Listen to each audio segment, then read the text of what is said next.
Cyber হামলার পর যুক্তরাজ্যের একটি ছোট বিদ্যুৎ কেন্দ্র 4 দিন বন্ধ ছিল। হামলাটি ইরান সরকারের সঙ্গে সংশ্লিষ্ট হ্যাকাররা চালিয়েছে বলে জানিয়েছে ব্রিটিশ সংবাদ মাধ্যম।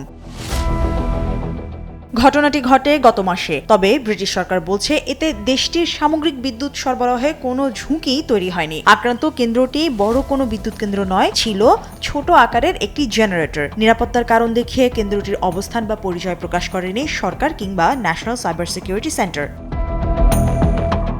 ঘটনার পর দেশের বিদ্যুৎ কোম্পানিগুলোকে সতর্ক করেছে ব্রিটিশ জ্বালানি মন্ত্রণালয়। পদ্মা সেতু, মেট্রো রেল এবং এলিভেটেড এক্সপ্রেসওয়ে নির্মাণের গর্বিত অংশীদার বসুন্ধরা সিমেন্ট। সাইবার হামলায় ঝুঁকি মোকাবেলায় আরও সতর্ক থাকার পরামর্শও দেওয়া হয়েছে তাদের। যুক্তরাজ্যের বিদ্যুৎ ব্যবস্থায় এমন বেশ কিছু ছোট গ্যাস চালিত জেনারেটর রয়েছে যেগুলো প্রয়োজনের সময় অতিরিক্ত বিদ্যুৎ সরবরাহ করে। ফলে এগুলোর ওপর হামলা বড় ধরনের বিদ্যুৎ সংকট তৈরি না করলেও অবকাঠামোর নিরাপত্তা নিয়ে প্রশ্ন তুলছে।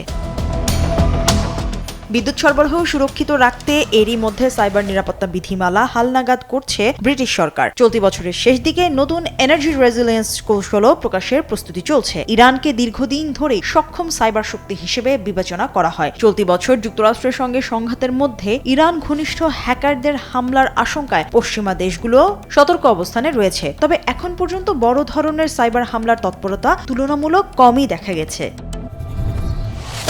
Mushrifa Nuzhat, Daily Sun.